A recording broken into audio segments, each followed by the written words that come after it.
I said, all right, go on back there and sit down. And when you come, sit near the back. Don't come. There is a whole lot going on with this. Being a pastor can be difficult. People with a lot of baggage from various backgrounds, a lot of moving parts, all these things happening. And to be a pastor, it can be difficult. And you don't always make the right decisions. You don't always say the right things. Sometimes, though, it might be just best to slow down and think about what we say, how we say it, when we say it, who we say it in front of. A lot of those things are brought out here in just this small little clip, and I'm sure that this could have been said and handled a little bit differently. You want to join? You do? Well, you coming from Zion, right? Zion, yeah, well, you got to get a letter from Zion. You need to get a letter, and then you come and...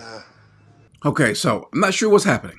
Apparently there's a lady, we're going to see her in just a little bit, who is wanting to join the church and wanting to, I guess, move from one membership to another membership. I'm not sure the pastor knows the other pastor. I think so. It sounds like he does, or at least familiar with the other, well, certainly familiar with the other church. But he says that you need to get a letter. You don't need to get a letter. There's no such thing. That's doing a little bit too much. I do understand why some churches do that, or at least want to kind of do things the right way. Here's why. Because sometimes you might have a member of a church leave one church body and go to the next church body. Now, we got to be careful that we're not acting like this is some sort of business and we're running things through red tape and we've got bureaucracies set up throughout the church, because that's not the goal. That's not the point. We don't have any command for that.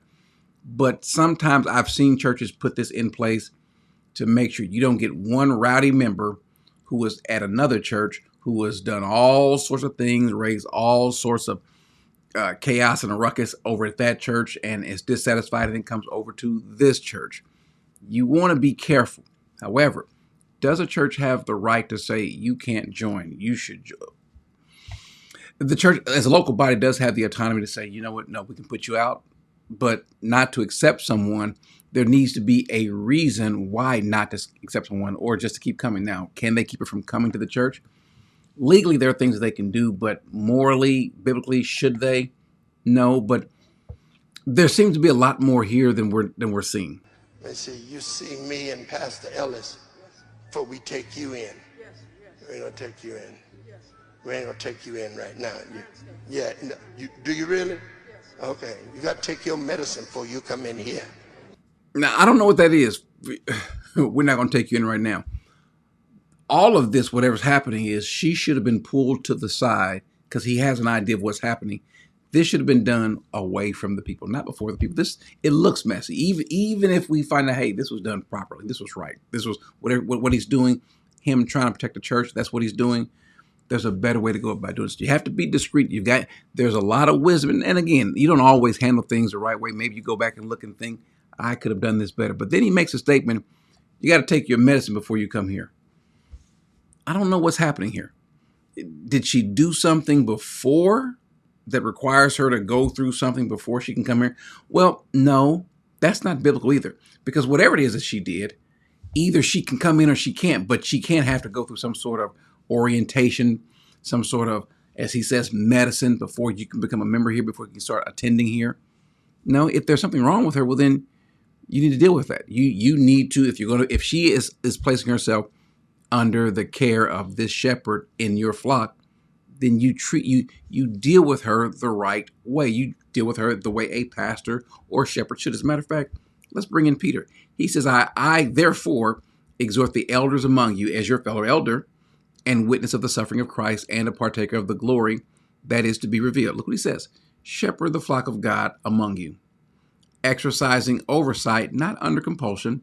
So there is a time and a place to exercise oversight. That's your job. Not under compulsion, but voluntarily, according to the will of God, and not for the sort of gain, but with eagerness. I don't think that's an issue here, nor yet as lording it over those allotted to your charge, but proving to be an example to the flock. And when the chief shepherd appears, you will receive the unfading crown of glory. So the example that you just set is one that God will come when he sees, as the chief shepherd, the Lord will also give you a reward, but you are to be kind of in line, not kind of, but in line with how he is, in a loving fashion. I don't know that Jesus said that get your medicine straight before you come in here. I don't think that's how it's done. Yeah.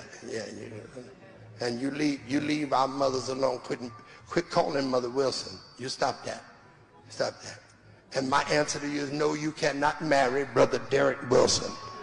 Okay, there's a lot going on here. A whole lot going on. I guess Brother Derek goes to this church. She goes to a different church. She wants to come to this church. She's been calling Mother Wilson or Willis. Stop calling her. I think this church is a little bit messy, a little bit too messy for me. One, you're putting things out here, and it's almost like we're all on a party. Some of y'all don't know what a party line is. We're all on a party line. We're all together on the phone. We're talking, and this should not be here. If there's some questions, some concerns, you need to deal with that instead of dealing with it before the members. Don't call her anymore. And no, I'm not. No, you can't marry him. You're going to stop her from marrying him? Now, if she's going to abide by that, fine. But that's an awful lot of responsibility that you're giving yourself. Now, if you're saying, I'm not going to marry you, and there are some reasons for that, that's different. But to say you cannot marry him, I won't let you marry him, that's a little bit different then, right? I'm just telling you now, you can't marry him. No. The answer is no. Everybody say, the church, everybody just say, the answer is no. Even more messy. Church, help me out. Church, help me tell her, in case she didn't hear me, in case she wasn't embarrassed enough or knows enough to be embarrassed. Church, help me tell her no. No, just no. There's a lot wrong with that. I said, all right, go on back there and sit down. And when you come, sit near the back. Don't come. And his final statement to her or charge is, all right, now, go and get. He didn't say go on and get, but go to the back. Go sit in the back. She has to sit in the back now? I think it's about time for, let me just say this. With all due respect to this person who I have no idea who he is, I think it's about time that he retires. I think he's not the kind of person that needs to be in the pulpit. He's not showing wisdom. He's not showing love. He's a bit of a, I don't want to say a brute or a bully, but yeah. So this is not how there's no biblical basis for what he's doing. And even if he's exercising wisdom would dictate, don't put this before the people. Has she sinned? Why are you bringing her before the people? Have you told her before? Is she Yeah, I would say this. Personally, the best thing that she can do is not go to the back. While she's headed to the back, keep going out the door and then move. As a matter of fact, it doesn't look like there's a lot of folks in the church when they pan it and you can see to the side, it's not a lot of folks. That might be the best thing. I've seen pastors, I've seen older leadership run a church into the ground. Why? Because it's my way or the highway, this kind of old way of doing things. I don't mean old way that, hey, we should change, but I mean that I'm going to do it this way. What I say goes. There's no love. I'm the father. I'm the daddy of the house. We've seen that. And that's not the way that a pastor should be at all. You are a shepherd and you should be loving. Is there a place for discipline? Yes. But your disciplined person that's by your own admittance is not a member. That's not a part of your flock. They've got to go through an exit interview at the other church and then an interview at this church to come in. Can't talk to the mothers. Can't marry him. Go sit down at the back. Church, help me rebuke her. Yeah, this is not what a pastor looks like. As a matter of fact, this is a good example of how not to be a pastor.